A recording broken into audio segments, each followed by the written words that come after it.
रात का सन्नाटा गांव के हर कोने में पसरा था। चंद्रमा बादलों के पीछे छिपा हुआ था और हवाओं की सर्द सरसराहट अजीब सी बेचैनी पैदा कर रही थी। रमेश अपनी पुरानी टॉर्च के सहारे जंगल के रास्ते से गुजर रहा था। उसके चेहरे पर पसीने की बूंदें झलक रही थीं, लेकिन उसे अपने दोस्त अर्जुन को ढूंढना था, जो दोपहर से लापता था। अर्जुन! रमेश ने पुकारा, पर जवाब में केवल रात का गहरा सन्नाटा था। अचानक टॉर्च की रोशनी मध्यम पड़ने लगी। रमेश ने उसे झट से हिलाया, पर तभी एक साया पेड़ों के बीच से गुजरा। उसकी धड़कनें तेज हो गईं।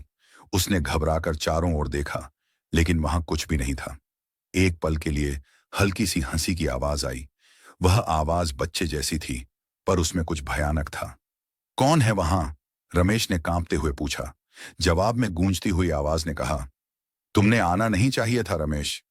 अचानक जमीन से धूल उड़ने लगी और पास का पेड़ अपने आप हिलने लगा। रमेश के पैर जड़ हो गए।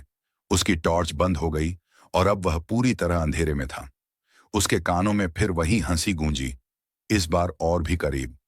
वह पीछे मुड़ने ही वाला था कि किसी ने उसके कंधे पर ठंडा हाथ रखा।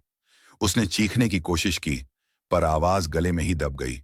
सामने एक धुंधली आकृति थी, जिसकी आंखें लाल अंगारे जैसी चमक रही थीं। तुमने उसे यहां क्यों बुलाया? वह आकृति फुसफुसाई। रमेश का पूरा शरीर कांप रहा था। अचानक एक तेज चीख के साथ सब कुछ शांत हो गया। अगली सुबह ग्रामीणों को रमेश की टॉर्च और उसके फटे हुए जूते उसी जगह मिले, पर न रमेश था न अर्जुन। उस जगह को अब सब भूतिया जंगल कहते हैं और वहां जाने की हिम्मत कोई नहीं करता। रहस्यमयी जंगल की कहानी आज भी गांव वालों को ठंड में भी पसीने ला देती है।